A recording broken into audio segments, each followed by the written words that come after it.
You're watching Open Agenda. Here's our host, Joe White.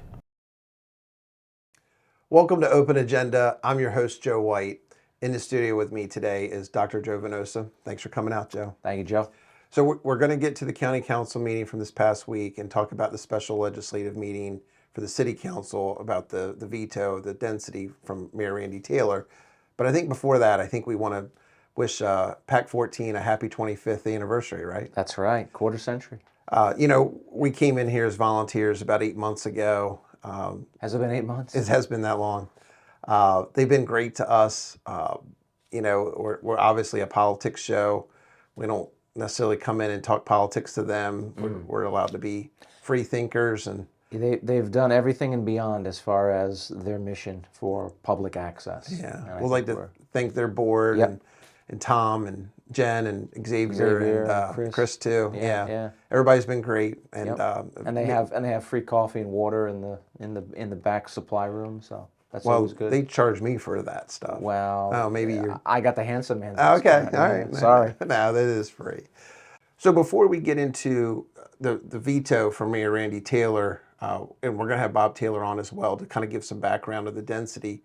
I want to talk a little bit about the county council meeting. It wasn't a lot of public hearings or anything like that, but they did decide to move the capital improvement, the approving that plan to coincide with the operating budget for 2026 coming up in June, right? Yes. And again, we've talked about it on the show before. It's just important because we just don't know where the state of Maryland's going to fall. Right? I just think it's a common sense decision. Like, why would you get out before the skis, so to speak? Yeah. We're going to know a lot more about the condition of the state and federal budget and its impacts on us by that point. Well, in the county council, this is where one of the areas I think they really shine. They did have the Board of Education in for a work session. Part of that was to talk about the funding for Fruitland Primary. I mean, that project's going to happen, but we're just not sure how the funding's going to shake out. Yeah. And obviously, it's hard to plan for the next fiscal year if you don't know exactly what's going to happen from this year. It's true. And I also like that they included sort of a general presentation about building conditions throughout the other schools, because I think when you're talking about a project like Fruitland, you have to put it in the context of, it's in that condition in part because, like a conveyor belt, there's older buildings that need to get worked on, and then others are coming up behind it. And so giving people a heads up as to what's coming down the pike, I think, really matters. They were talking about some of the school populations too. I mean, the county's getting close to having a need for another school to be built. And redistricting too, I think. Is that they're actually actively working on that now. Yeah. So obviously the big story this week coming is going to be the special legislative sessions, 5:30 on Monday at the county or the government office building. This is the city council is put it on the agenda to override Randy Taylor's veto. Yeah, and they've put it on rather quickly. Okay. It seems that they're sort of pumping the gas all the way on this. What do you think is the one thing they really should consider holding up before they make their final decision? I think, from my perspective, and this is just, I feel like it's sort of a common sense thing, is wait till the city's parking study is completed.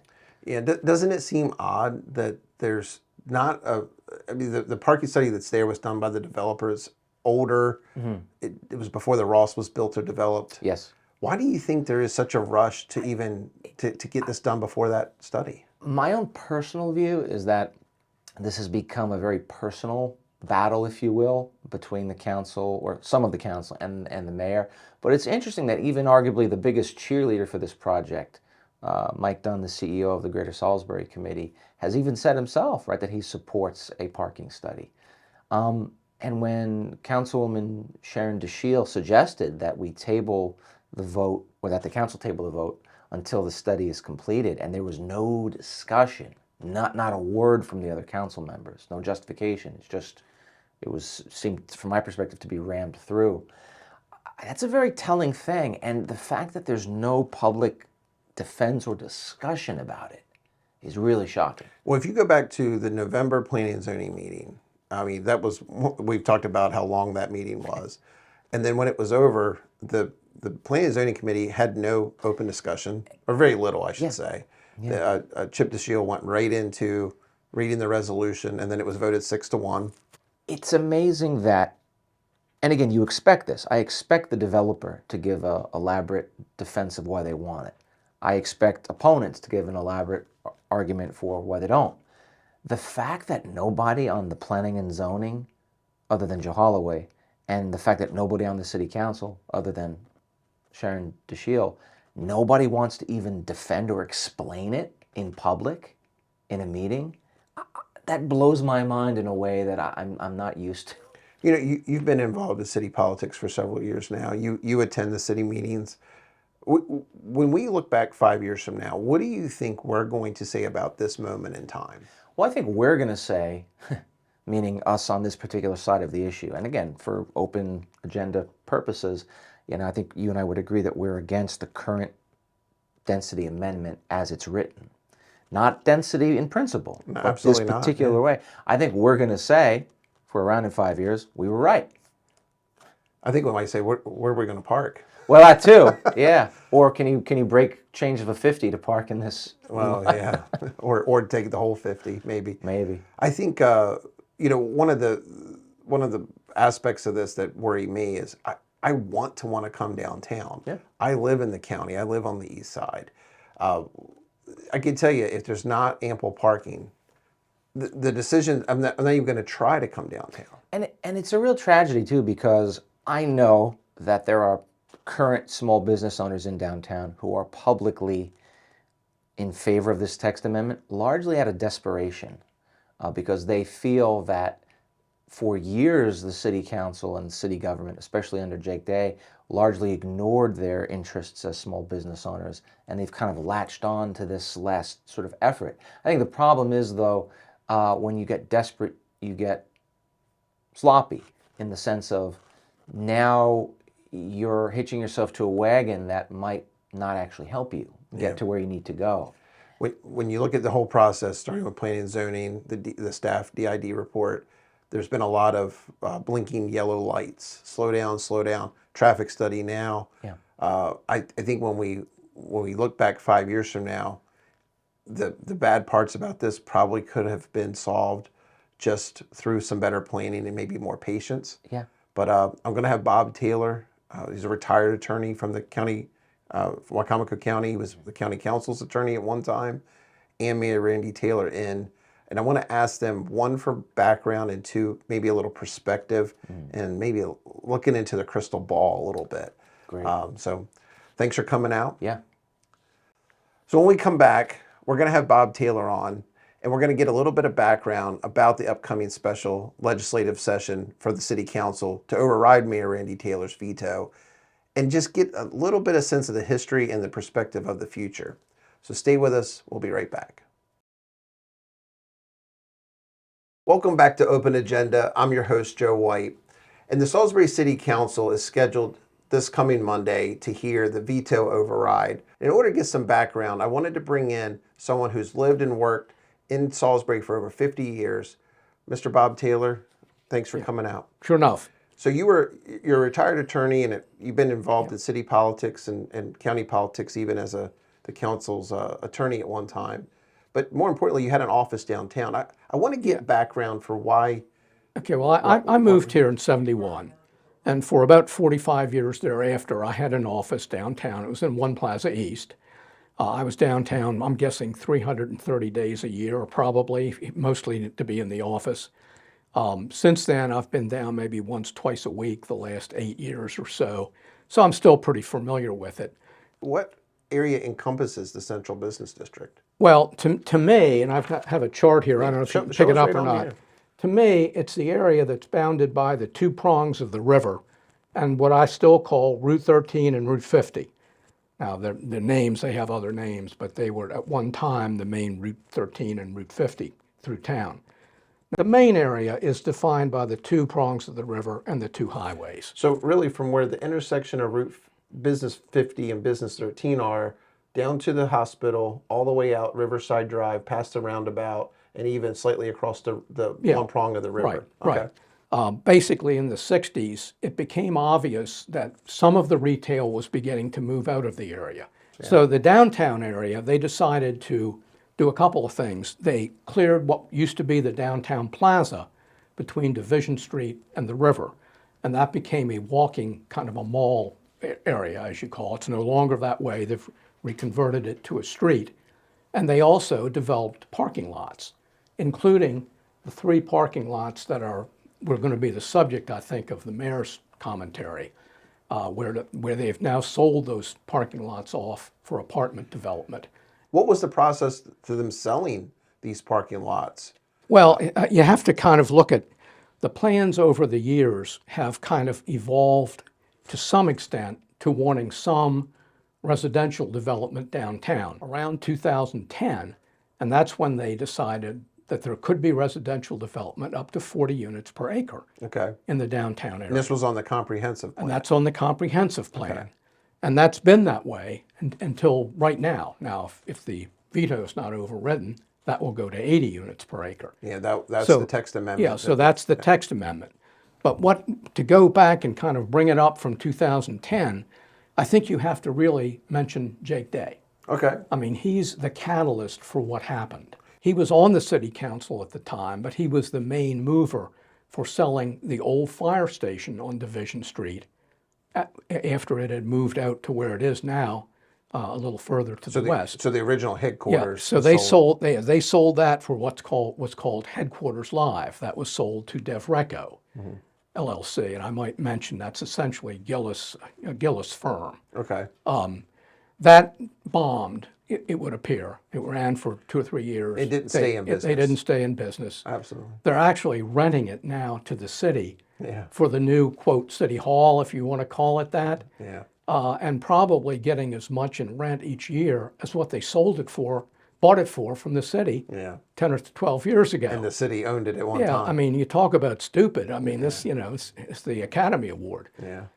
So anyway, then Jake got together what they call the Downtown Master Plan.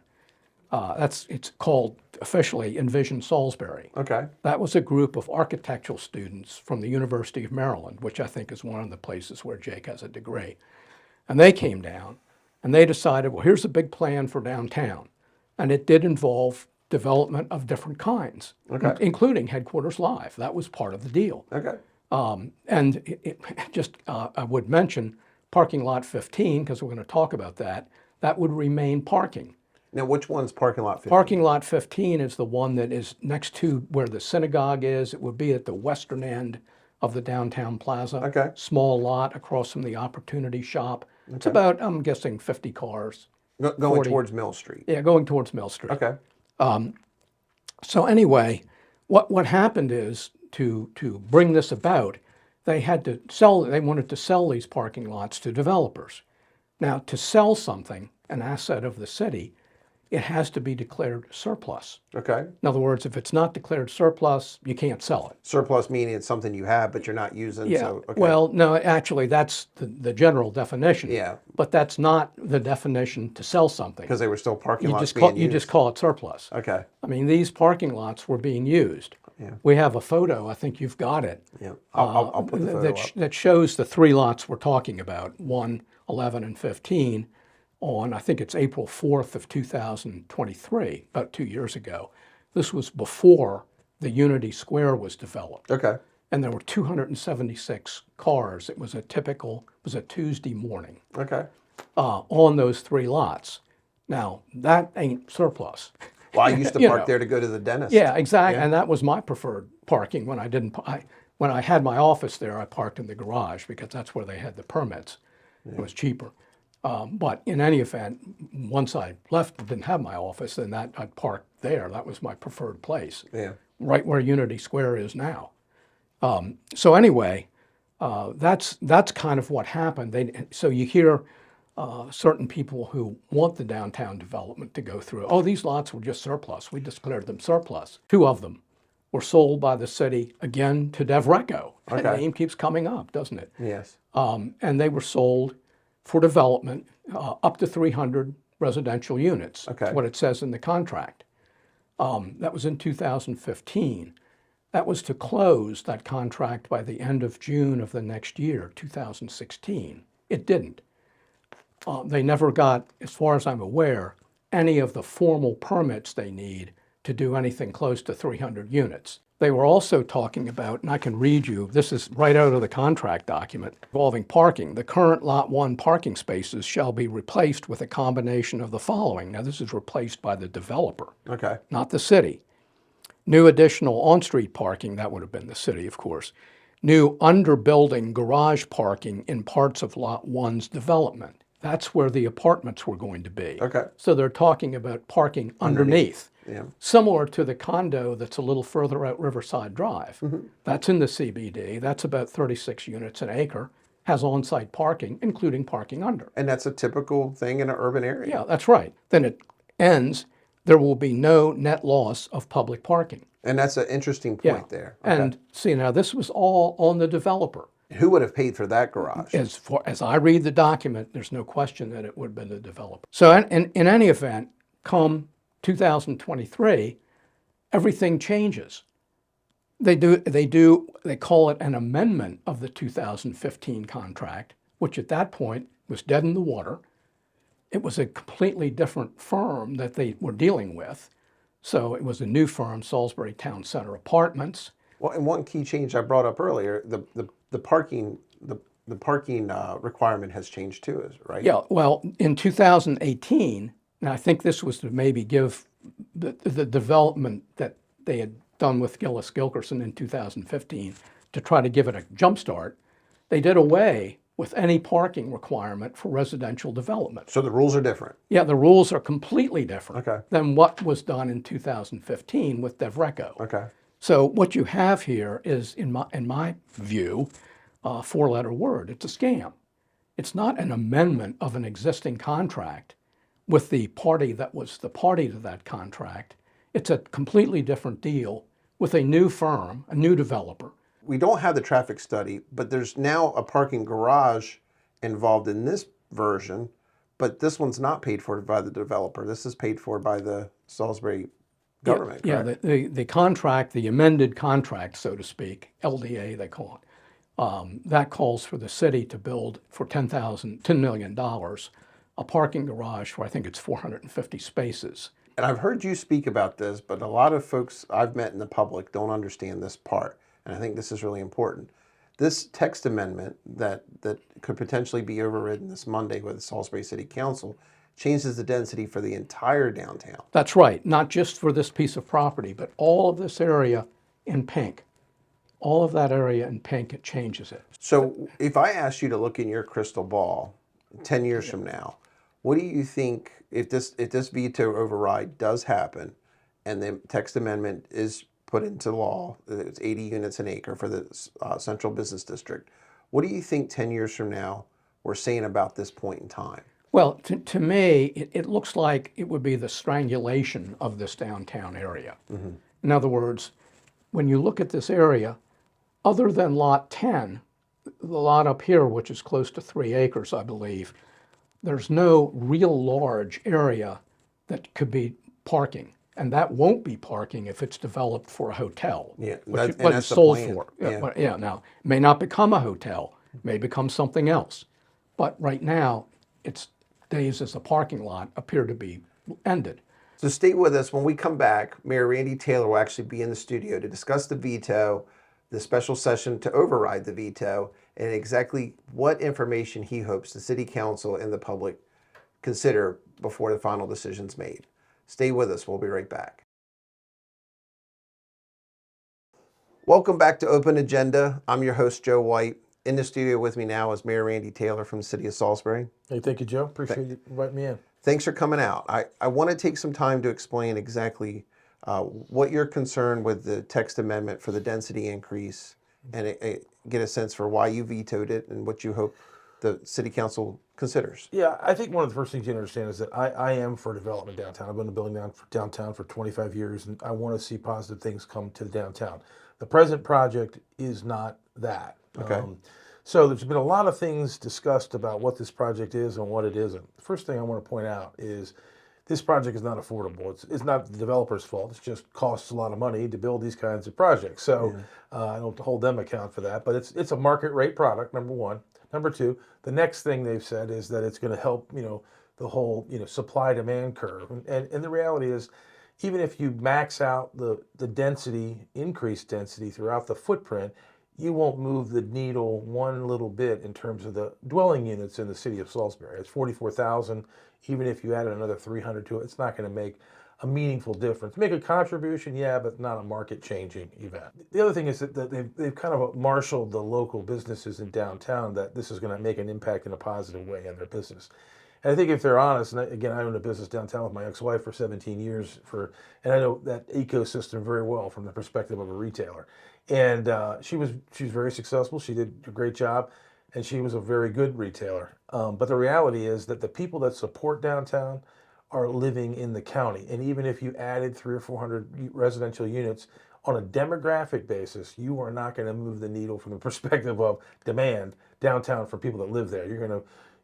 But at the same time, I think you're going to create an accessibility problem for people that live in the county to get and park downtown, which is the biggest challenge. I can tell you, I'm living proof of this. For many years, my dentist was downtown. And during the construction phase, when they were rerouting all the pipes and redoing the roads downtown, my dentist office had to relocate out of the central business I remember he was my neighbor. Oh, really? Yeah. He treated me well, Yeah, thank good. goodness. Yeah. But there was a point in time I was going to have to leave his dental office if he didn't move. Yeah. You know, so that's Well, where we were. and just again, I mean, I appreciate anybody that's willing to be in business downtown, and I certainly want to be successful. But at the end of the day, if you look at the main players in terms of that have the people down there, GMB and WMDT and Becker Morgan, these people have 60, 70, 80 people working for them that are bringing dollars and people and bodies downtown. If we create an accessibility problem via the parking demand issue, they're going to be places that they can be in business other than the downtown. And then what do we do with those buildings? We had Bob Taylor in earlier, and he spoke directly about the change in the parking requirement from 2018. Yes. Can you explain a little bit, how did that factor into you, Veto, in this bill? Did it have any impact? Yeah, so sometime, and Bob would have a better sense of the data, sometime in 2020 or 21, I guess it was, that the former mayor, Jake Day, rolled back the parking standard in the CBD, the Central Business District, which as a starter issue was not a big a deal, because what it basically was doing was, if there was a conversion of a use in an existing building downtown from, say, for example, a hat shop to a restaurant, and the restaurant required more parking, the people that were converting couldn't provide more parking even if they want to, because they don't own the parking. Yeah. So it made sense to say, you know what, we've got excess parking of surface parking downtown. Let's just remove that as a criteria. Fast forward to 2023-24, and you start talking about infill construction, meaning you're building on existing lots. You're doing two things. One, you're eliminating parking, which is the surface parking. And two, you're creating a demand for new parking. And then you couple that with no parking standard, you've got a recipe for a problem. So which is what I'm about to show you. So that same shop that changed from a hat shop to a restaurant that was relying on the parking, that's hoping to draw in the county residents from outside the central business district, is losing the parking that they aren't really required to have, but they are definitely counting on. I brought you a spreadsheet, and basically shows two projects that are both on the same side of Mill Street over by Chesapeake East and Brew River. And in those two projects, between the parking they eliminate, the parking demand they're going to create, and what they're putting back, we're going to be 210 or so parking spaces short based on every other standard in the city that we apply, except in this case, the CBD, Central Business District. So there are going to be people living downtown that are looking for a space and not going to have one, and it's just bad planning. And it's going to be a disaster, in my view. Now, I'm not even sure that the council, or the members that are for it, are even doing this math. And although I've tried to reach out to them multiple times to explain it to them, they have this complicated sense from the developers that there's this sort of nighttime, daytime, people are gone, but that doesn't make any sense. People have to have a place to park when they come home at night. That's the reality. Yeah. So when I have those kind of conversations, I chuckle a little bit, because they're making a very simple issue very complicated. So the people that are going to suffer over there are going to be Mad Hatter, it's going to be Brew River, and it's going to be the people that live in those neighborhoods that are going to try to park in every spot they can find. Or the project's not going to be successful. That's the other alternative, which we don't want either. So I also did an analysis of Lot 16, which is on the other side of Mill Street, near where the new project of the Salisbury Town Center project. And it creates another negative, I think, 110 spots based on the people that they're moving off, the demand they're creating, and no replacement parking, or at least off-site. So it's a problem that will create itself because the city has sold all of their parking lots, and these new parking lot purchases are planning to redevelop. So there'll be the situation all the way through the footprint 6 and 7 times, and when you don't have a parking standard or you make them put the parking back, you're going to have a disaster. And you can't create new land. Got ourselves into is a lot of momentum with a bad plan. Yeah. And so now it's like this political pressure to say yes when the obvious question is, the answer is no. Just say, no, but we can rework it. Well, and one of the vital pieces of information when you have a project this way, this size, is a traffic study. Yeah. And there seems to be a disconnect. There was a traffic study several years back, before even the Ross was developed, Right. that was done by this developer. But you don't have an updated traffic study. But are you expecting one here soon? So the city, on its own, has requested an analysis of the parking standard, the parking issue. So I would say that the developer would argue that he has done an adequate parking study. It's kind of like buying a house and letting the seller order the appraisal. It's like, wait a minute. Of course, the numbers work. Yeah, the numbers work. But unfortunately, I think, the developer should equally want this thing to work and be parked. And so, just so you know, I've affirmed this not only with planners, with developers that are developing in other parts of the world. They're all kind of like with their eyes going, like, what are you talking about? This doesn't make any sense. I know it doesn't make any sense, but I'm having to deal with it as a conversation because we are in a political mode where we're trying to get something going with a bad plan. And I understand that part. We've got a lot of momentum. People want to see things happening downtown. I get that part, but it just doesn't work. And it's been a very difficult fight to push back on. It was interesting in the November planning and zoning meeting. The staff report, the Yeah. DID report, Yeah. actually said that they don't support this text amendment. Yes. Some of their reservations were infrastructure like water and sewer, Yeah. but a lot of it did focus on the lack of a up-to-date and accurate traffic study and parking study, correct? Parking. It's really more of a parking than an impact. Well, the traffic is a component of it. You're right. Because you're right. A lot of moving cars downtown, in terms of access points.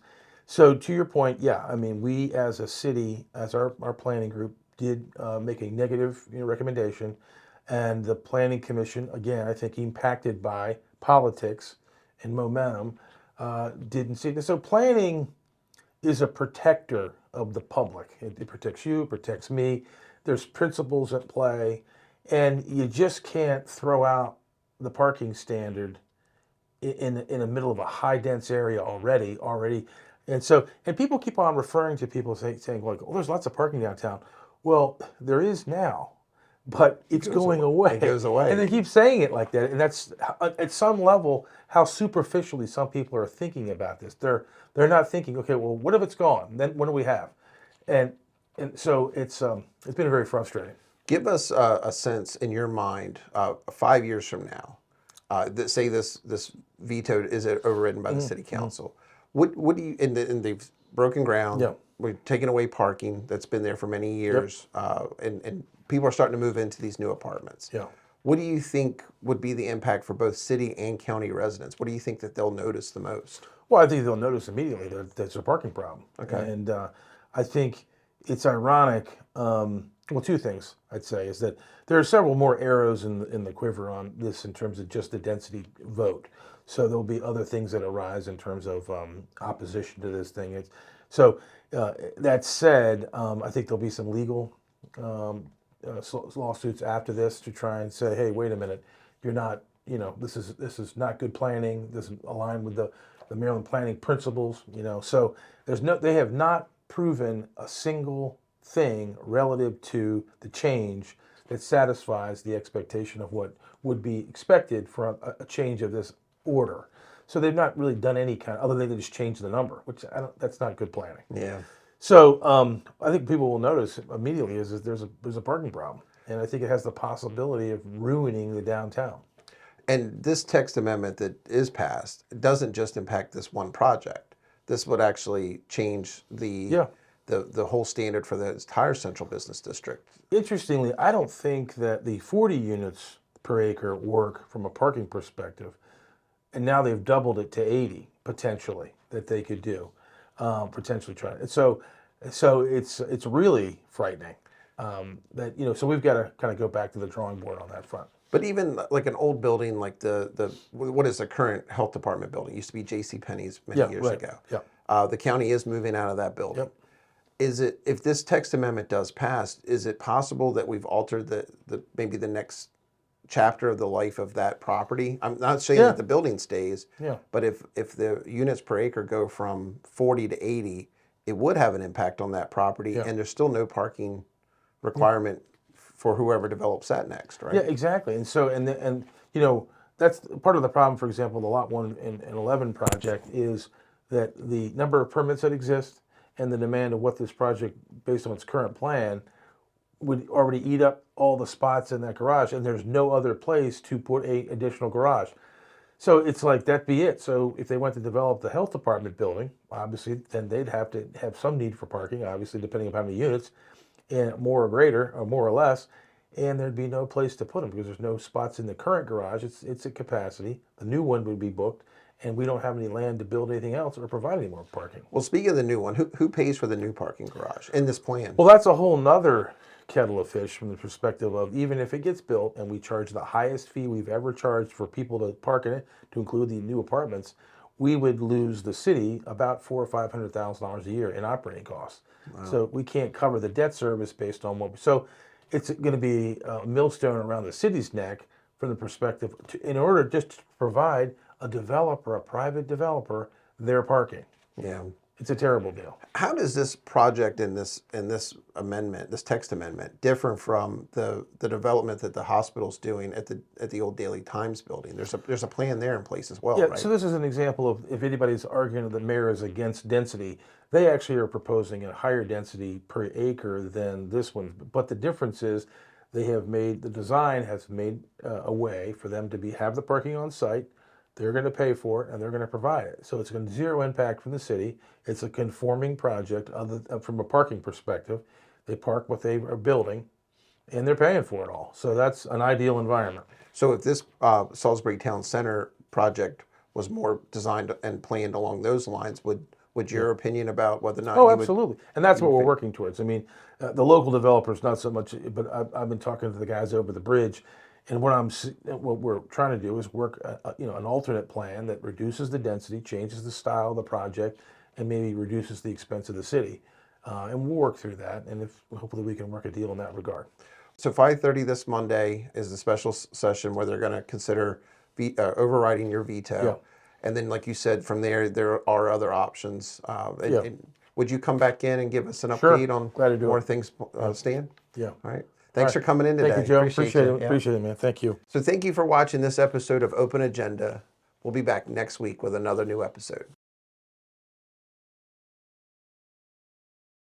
I know what I'm doing, man.